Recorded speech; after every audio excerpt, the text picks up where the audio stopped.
Assalamualaikum warahmatullahi wabarakatuh. Iwanutillah.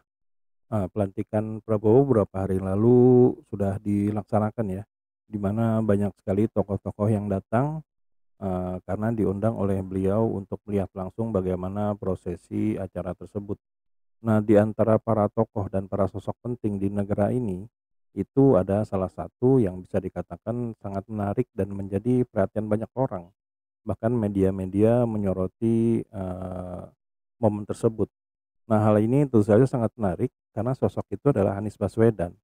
Anies Rashid Baswedan yang beberapa waktu lalu itu menjadi kompetitor dari Prabowo Subianto yang memenangkan pertarungan tersebut. Nah, hal ini menjadi menarik karena memang sepertinya belum ada sejarah kompetitor yang datang pada saat acara pelantikan pemenang di pertandingan tersebut gitu. Nah, hal ini sempat dikomentari oleh Najwa Shihab di mana ada bintang tamunya yaitu Bung Kodari.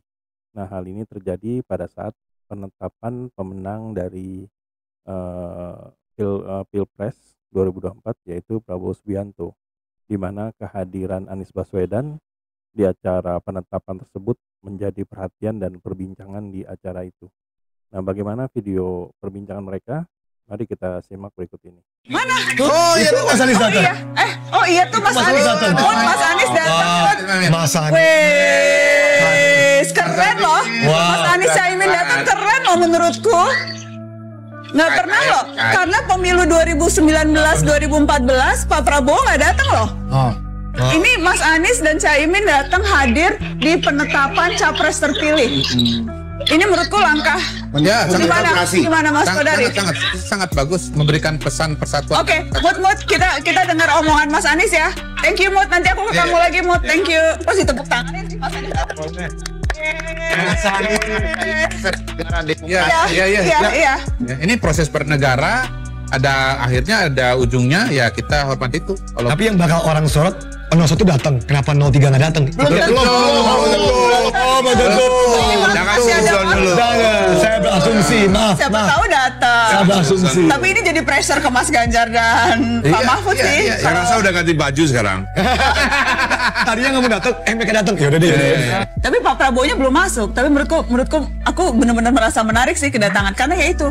Di 2014-2019 Pak Prabowo tidak hadir di acara penetapan. Ini saya highlight lagi ya, yang paling menarik dari Mas Anies ini. Selama ini yang dianggap paling kritis, paling oposisi terhadap pemerintahan itu Mas Anies. Kalau PDIP dan Ganjar kan mendadak oposisi aja, baru belakangan oposisi. Apa bang mendadak oposisi? Mendadak oposisi. Mau nggak mau jadi oposisi ya? Mau nggak mau? Iya. Dan itu pun salah strategi sebetulnya. Salah oposisi. Jadi Mas Anies sebagai yang mewakili yang 20% tidak puas kepada Pak Jokowi selama ini. 26, 25. Ya selama ini kan kalau tingkat kepuasan terhadap Pak Jokowi kan 80%, yang tidak puas 20%. Itu segmen yang diambil oleh Mas Anies.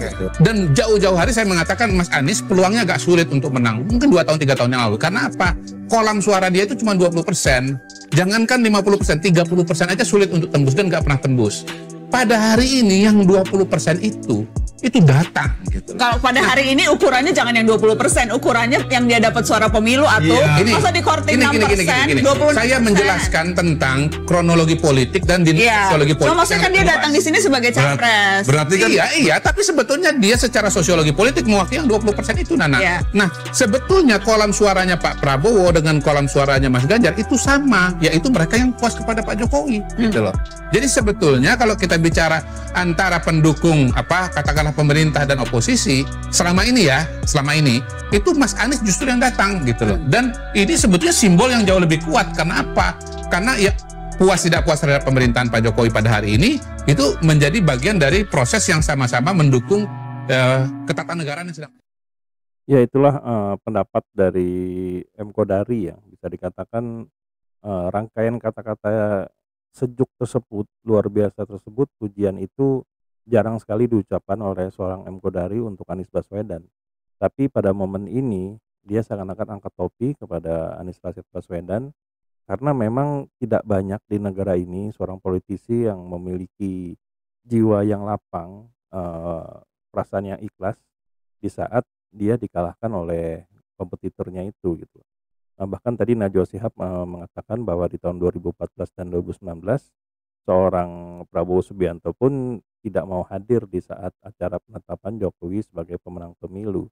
Dan M. Kodari juga makin menjelaskan atau makin menajamkan bahwa memang oposisi ini yang pantas menyandang adalah Anies Baswedan, bukan Ganjar Pranowo, karena memang Ganjar Pranowo dan PDIP itu mendadak oposisi katanya seperti itu gitu.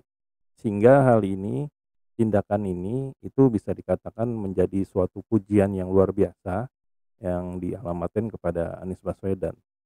Nah, semoga saja apa yang dikatakan M. Kodari ini bisa memancing politisi-politisi lain memiliki jiwa yang sama besarnya dengan Anies Rashid Baswedan.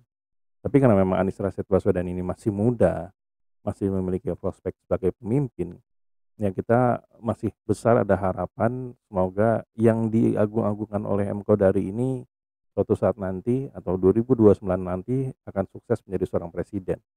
Tapi itu kembali ke masyarakat ya, apakah memang mereka mau untuk dipimpin oleh orang yang memiliki jiwa yang lapang dan memiliki mental bertanding yang luar biasa gitu. Nah, silakan tuliskan di kolom komentar apakah sependapat dengan apa yang diberikan pujian yang diberikan oleh M. Kodari atau tidak sama sekali gitu. Bila memang kami ada salah kata, kami mohon maaf. Wabillahi taufiq wal hidayah. Wassalamualaikum warahmatullahi wabarakatuh.